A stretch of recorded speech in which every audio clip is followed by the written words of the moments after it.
D'abord, je voudrais féliciter le roi, Sa Majesté Mohamed VI, que Dieu l'assiste, pour ce 24e anniversaire, je crois, à la tête du Royaume du Maroc.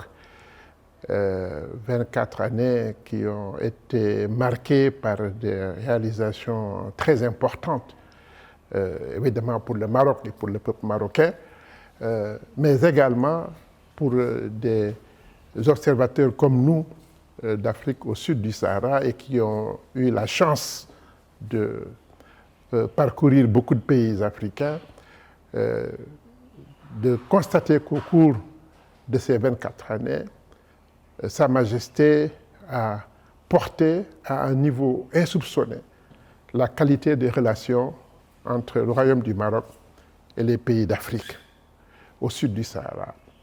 Je voudrais m'en réjouir et aussi indiquer deux phénomènes, deux caractéristiques qui me paraissent importantes, qui montrent la qualité de ces relations entre le Royaume du Maroc et les pays d'Afrique, singulièrement mon pays, le Sénégal. Il y a d'abord le fait que plusieurs fois, le roi Mohamed VI a eu à diriger lui-même personnellement des missions dans les divers pays. Et dans ces divers pays, l'accueil a toujours été populaire. Ce n'était pas des accueils organisés, c'est un vrai engouement qu'ont manifesté les populations en l'accueillant. Et pour l'anecdote, il est même arrivé qu'il aille dans un pays d'où était absent le président de la République du pays, et c'est lui qui est allé accueillir ce président à son retour dans son pays. Beaucoup d'observateurs sauront de quel pays je voudrais parler.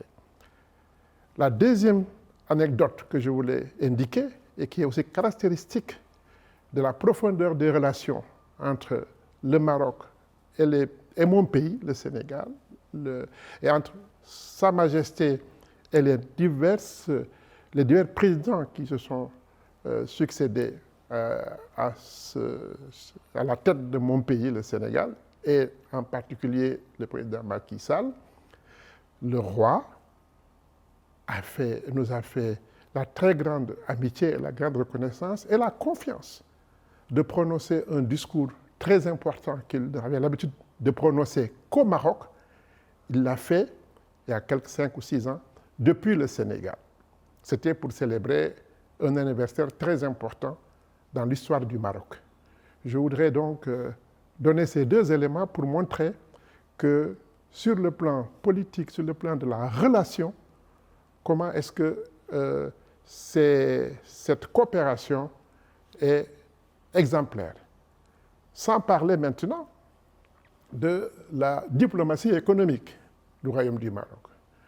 J'ai eu à observer, dans les positions que j'ai eu à occuper, notamment au niveau bancaire, la progression du Maroc au niveau de nos pays en venant compétir avec et les banques locales et les banques étrangères occidentales pour pouvoir s'implanter et montrer qu'une coopération sud-sud était possible, même si cette coopération appelle à une compétition.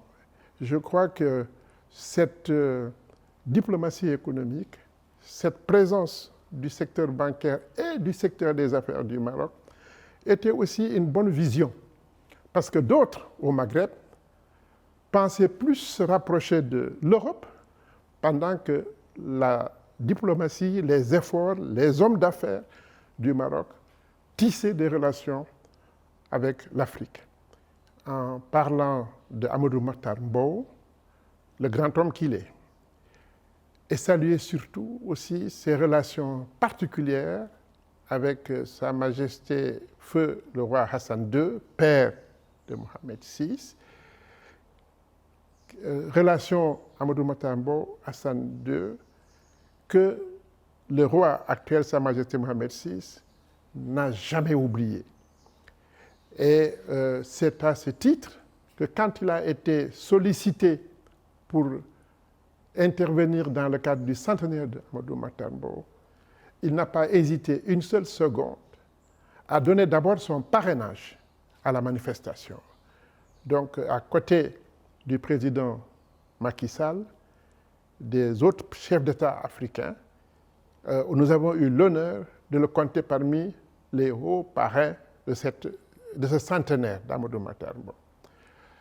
Il y a contribué par un message remarqué de son ambassadeur à l'époque, et il y a contribué aussi de façon financière.